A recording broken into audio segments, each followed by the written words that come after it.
Round the end of the 13th century BC, something catastrophic unfolded across the ancient world. Powerful civilizations' kingdoms that had stood for centuries began to collapse in rapid succession. Cities burned. Trade networks vanished. Entire cultures disappeared from history. At the center of this chaos were a shadowy group known only from ancient records as the Sea Peoples. Who were they? Raiders, refugees, mercenaries, or something far more complex? This is the story of one of history's greatest unsolved mysteries.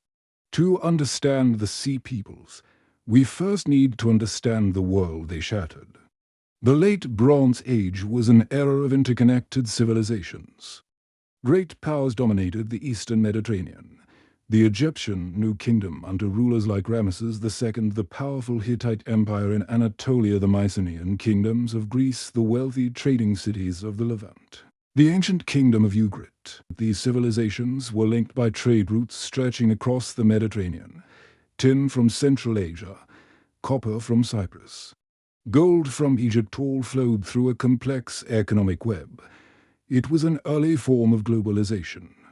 But that interconnectedness would become a fatal weakness. The Sea Peoples appear in ancient Egyptian records our primary source for understanding them. One of the earliest references comes during the reign of Mern up to late 13th century BC, who described defeating a coalition of foreign invaders.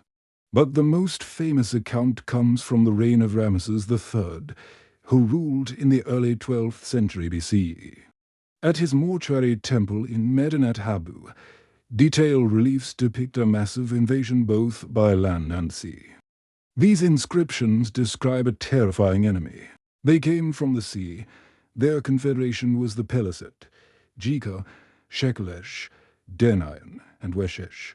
No land could stand before their arms. This was not a single tribe, it was a coalition. The term Sea Peoples is modern. The Egyptians never used it as a single unified name. Instead, they listed different groups: Peliset, Jika, Shekelesh, Denaian, Shurdan, Weshesh. Each of these groups may have come from different regions. Scholars have proposed several theories. Aegean origins, some groups, like the Denaian, may be connected to the Greek world, possibly linked to the Mycenaeans. Anatolian connections, others may have come from regions within or near the collapsing Hittite Empire. Mediterranean islands. Groups like the Shurdan are sometimes associated with Sardinia.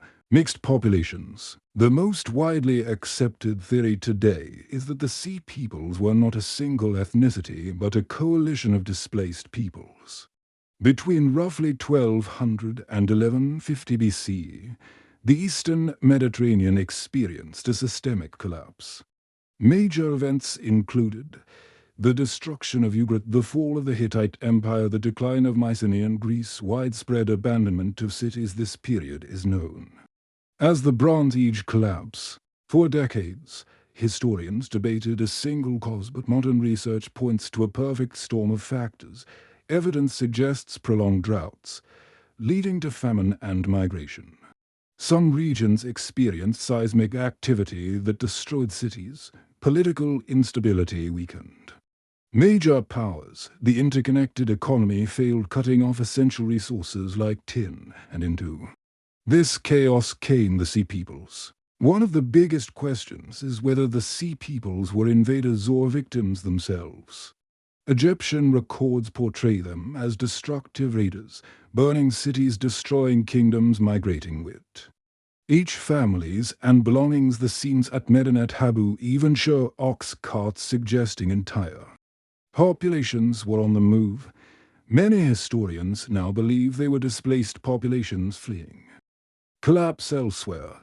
In this interpretation, they were migrants searching for a new land, mercenaries seeking employment, opportunistic raiders exploiting weakened states. In other words, they were both victims and aggressors. The most dramatic encounter between the Sea Peoples and a major power was their attempted invasion of Egypt. Round 1177 BCE, during the reign of Ramesses III, a massive coalition attacked. Egyptian records describe a coordinated assault through the Levant. Ramesses III claims he fortified borders, prepared ambushes, defeated them on land. The most famous scene shows the naval battle in the Nile Delta. Egyptian ships confronted the Sea People's fleet. According to the inscriptions, Egyptian archers rained arrows from ships. Enemy vessels were overturned, survivors were captured or killed. This is one of the earliest recorded naval battles in history. After their defeat in Egypt, the Sea Peoples didn't disappear. Some groups settled in the eastern Mediterranean. The Peliset are widely believed to be the Philistines, known from the Bible. They settled along the southern coast of Canaan, in cities like Ashkelon, Gaza. Archaeological evidence shows Aegean-style pottery, new architectural styles, cultural blending with local populations. The Sea Peoples were not the sole cause of the Bronze Age collapse, but they were a major catalyst. Think of the system like a fragile network. Climate stress weakened agriculture, trade breakdown hurt economies, political instability spread, and then large-scale migrations pushed everything over the edge. The Sea Peoples didn't just attack a stable world, they struck a system already on the brink. By 1100 BCE, the world had changed completely. Gone were the great Bronze Age empires. In their place emerged smaller kingdoms, new cultures. The early foundations of the Iron Age Egypt survived but weakened. The Hittite Empire was gone forever. The Mycenaean world collapsed into a Greek Dark Age. The mystery of the Sea Peoples continues to fascinate historians because it raises questions that are still relevant today. How do complex societies fail? What happens when large populations are displaced? How does environmental change shape history? These are not just ancient questions, they are modern ones. Despite decades of research, we still don't fully understand the Sea Peoples. There are no written records from their perspective. Everything we know comes from their enemies, especially Egypt. This leaves us with unanswered questions. Were they organized or chaotic? Did they share a common identity? Were they primarily migrants, warriors, or both? The truth is likely complex and lost to time. The Sea Peoples were not just raiders from the sea. They were a symptom of a world in crisis, a world where climate change, economic collapse, and mass migration converged into one of history's greatest turning points. Their story reminds us that civilizations, even the most powerful, are more fragile than they seem, and sometimes the forces that destroy them are not a single enemy, but a chain reaction no one can stop.